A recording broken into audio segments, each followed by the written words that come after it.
No role plays, no conference calls, no BS. Chris and Lorenzo share 4 decades of combined experience to help you become a more effective leader. This is Hacking Your Leadership.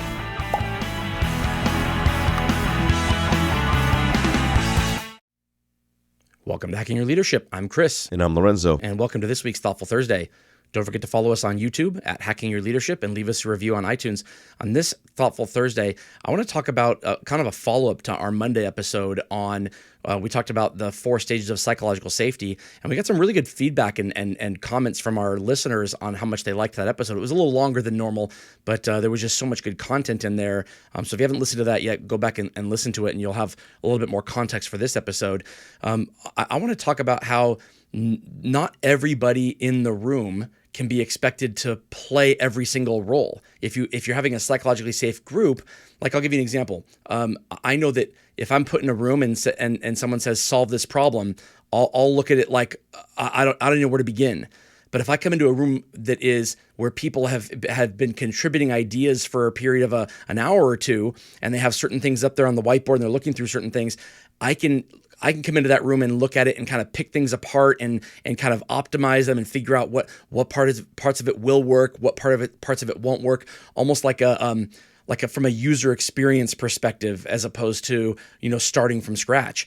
And everybody is different with regard to where their strengths lie. And I think when it comes to the topic of psychological safety, assuming that everybody in the room, if you have a psychologically safe team, is all going to raise their hand and say, we got to change the way things are doing, that isn't necessarily the case. Some people just aren't comfortable doing that, not because it's not psychologically safe, but because it's just not who they are. They're not the one who has the ability to innately see something that is being done wrong or where an optimization can be made. They're better at kind of coming up with an idea to begin with. This is a lot of nuance here, and it can lead teams to think that there is a problem with psychological safety when there might not necessarily be one. Yeah, I think it's when you think about that first foundational step around just the ability to feel included and feel valued for your unique perspective, you've got to find ways to share that. You have to find ways of saying, like, what are the unique perspectives? What are the unique skills and strengths that we have collectively as a team? What are the things that we bring to the table, and how do we show appreciation for those different talents and strengths? But also, how do we put those to use? And like, what are those scenarios? What are those things that we do? How do we find that value? Because to your point, like, I've had people on those teams that, 8 or 10 people in the meeting, we're talking. They're really quiet for like 15, 20 minutes. It's not that they're ignoring everybody. They're listening. They're nodding their head. They're thinking about stuff. They're writing things down. Like, they're in the moment, but they're not actively participating at the level of maybe others are participating. And then they'll get to the point where they'll raise their hand and they'll say, hey, okay, I heard this. I heard that. You said this. I think if we took that and we put that together with this would help us get here. And this would be a good place for us to start.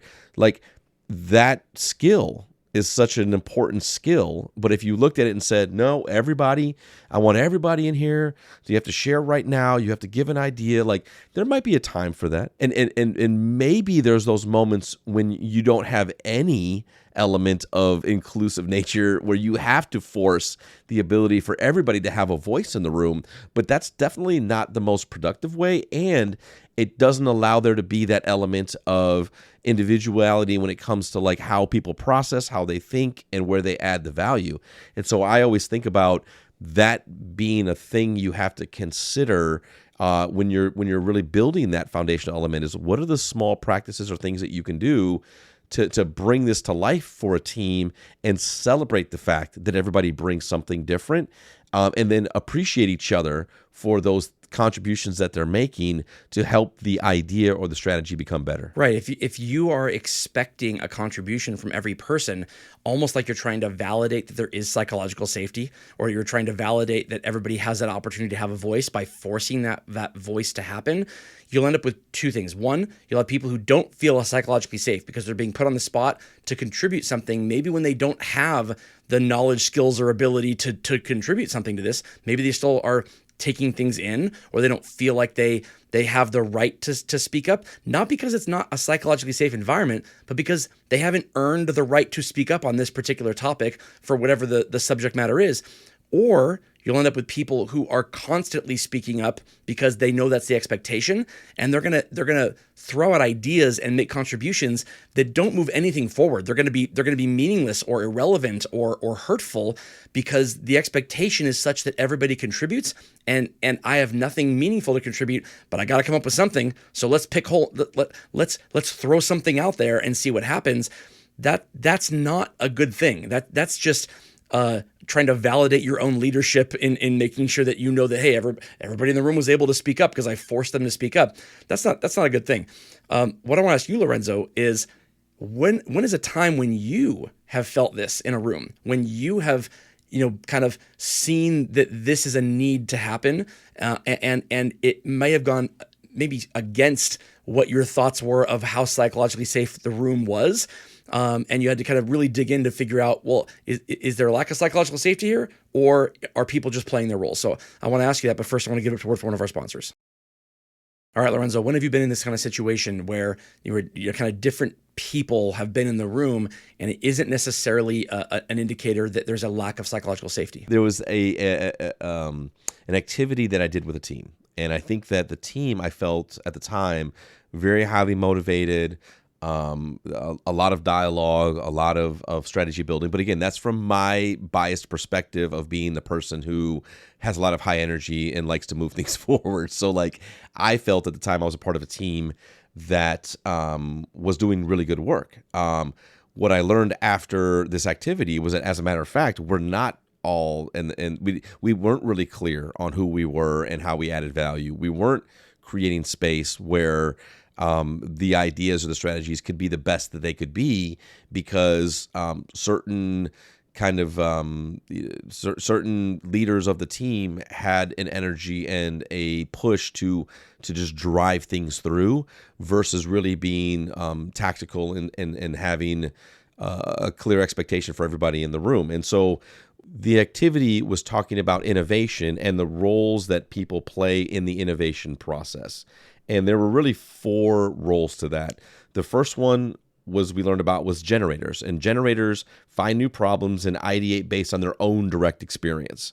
So I see a problem, I have an opinion, I'm gonna share what I think based upon my experience, and I'm going to kind of share that and push that, and just continue to dump ideas as to what could possibly work.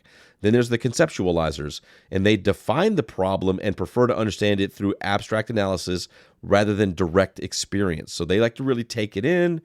They like to ideate, but they are taking in a much larger piece of the puzzle. They're thinking about a lot of different things. They're looking at data. They're looking at the opinions of others. They're looking at history and experience. They're bringing that all together to kind of help consider what the strategy could be. Then there's optimizers, and they evaluate ideas and suggest solutions. A little bit of what you talked about earlier.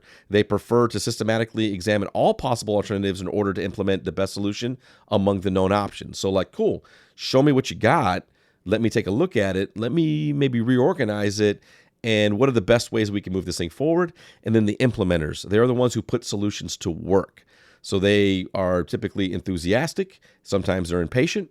They take action. They like to experiment with some things. They like to really like make adjustments based on the experiments. But they are like, y'all have fun deciding what the idea is. Just tell me what we're going to go do, and I'm going to go make it happen.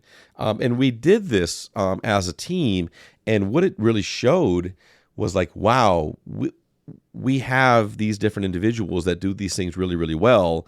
But we tend to maybe skip over some of these. We don't pause. I don't stop and say, hey, Chris, like, okay, Chris, we've done our due diligence. We generated some ideas. We conceptualized them. We went through a lot of different back and forth. It took into a lot of context. And these are the top 3 things that we think would make sense to go forward. Now we need you to step up and look at this. What do you think? What do you want to do with this? How do we move forward?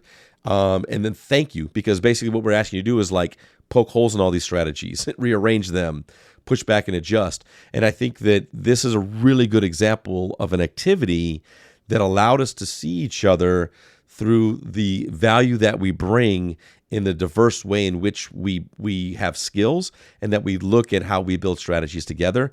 So these are the things that I think we have to do more often if we want to build in that true element of people feeling included and feeling valued for the different ways that they work. This is such an important perspective here, because when this goes wrong, it's when people are expected to be one of these four things that they're not. When you have, if a person leading a team is an implementer, they'll have less patience for the optimizers and for the conceptualizers, because they just want to get something going.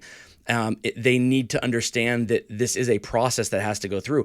If a person on who leads the team is a conceptualizer, they want the meeting to go 8 hours where they think about more particular options. There's somebody in the back of that room who's tapping their feet, just antsy. They just want to get going because perfect is the enemy of done, right? Like, all of these things matter, and all these steps and stages matter. All these people matter.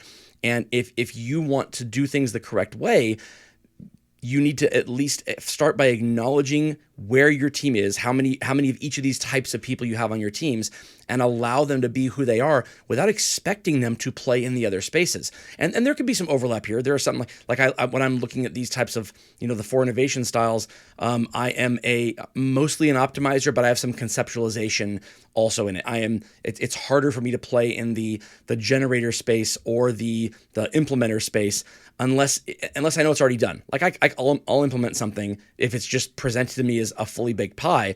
But if I'm in a room, I'm not the one tapping my feet going, let's go, let's go, let's go. I want to kind of optimize it more. I want to bring some more kind of meat to it first.